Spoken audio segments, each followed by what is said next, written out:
Hi செல்லக்குட்டீஸ், இன்னைக்கு நாம பறவைகள் பற்றின குவிஸ் பார்க்க போகிறோம். வாங்க பார்க்கலாம். இந்த பறவையோட பேர் என்னன்னு சொல்லுங்க.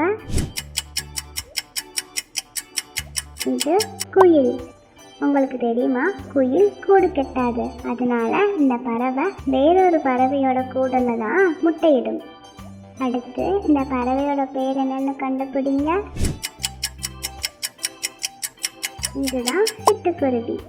சிட்டுக்குருவியால் எந்த சூழ்நிலையாக இருந்தாலும் தன்னை அந்த சூழ்நிலைக்கு ஏற்ற மாதிரி மாற்றிக்கிட்டு வாழ முடியும். அடுத்ததா இரவு நேரத்தில் விழிப்புடன் இருக்கிற இந்த பறவையோட பேர் என்னன்னு சொல்லுங்க. ஆமாம், இது ஆந்தை. உங்களுக்கு ஒன்று தெரியுமா, இந்த ஆந்தையால் தன்னோட தலையை 270 டிகிரி அளவுக்கு பின்னாடி திருப்பி பார்க்க முடியும்.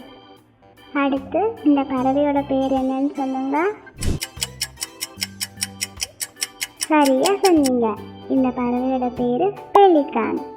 நீங்கள் கவனிச்சிங்களா, இந்த பறவையோட பெரிய அழகுல பவுச் மாதிரியான ஒரு பகுதியும் இருக்கு.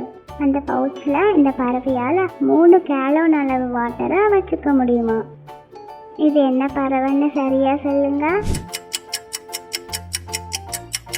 ஆமாம், இது புறா. முன்னாடி காலத்தில் ரொம்ப வருஷமாக புறாக்கள் மூலியமாக தான் செய்திகளை பகிர்ந்துருக்காங்க. அடுத்ததா இந்த பறவையோட பேர் உங்களால் யூகிக்க முடியுதா? ஆமாம், இது டோக்கன். இந்த பறவைக்கு பெரிய அழகு இருக்கிறத கவனிச்சிங்களா? இந்த அழகு தான் வெப்பமான கிளைமேட்டில் அதை குளிர்ச்சியாக வச்சுக்கிறதுக்கு உதவியாக இருக்குது. அடுத்து இந்த பறவையோட பேர் என்னன்னு சொல்லுங்க. ஆமாம், பருந்து. இந்த பருந்துக்கு அதோட கண் பார்வை ரொம்ப கூர்மையானதாக இருக்கும். அதனால இது ரொம்ப உயரத்தில் இருக்கும்போதே கீழே இருக்கிற அதோட இரையை ஈஸியாக கண்டுபிடிச்சிரும்.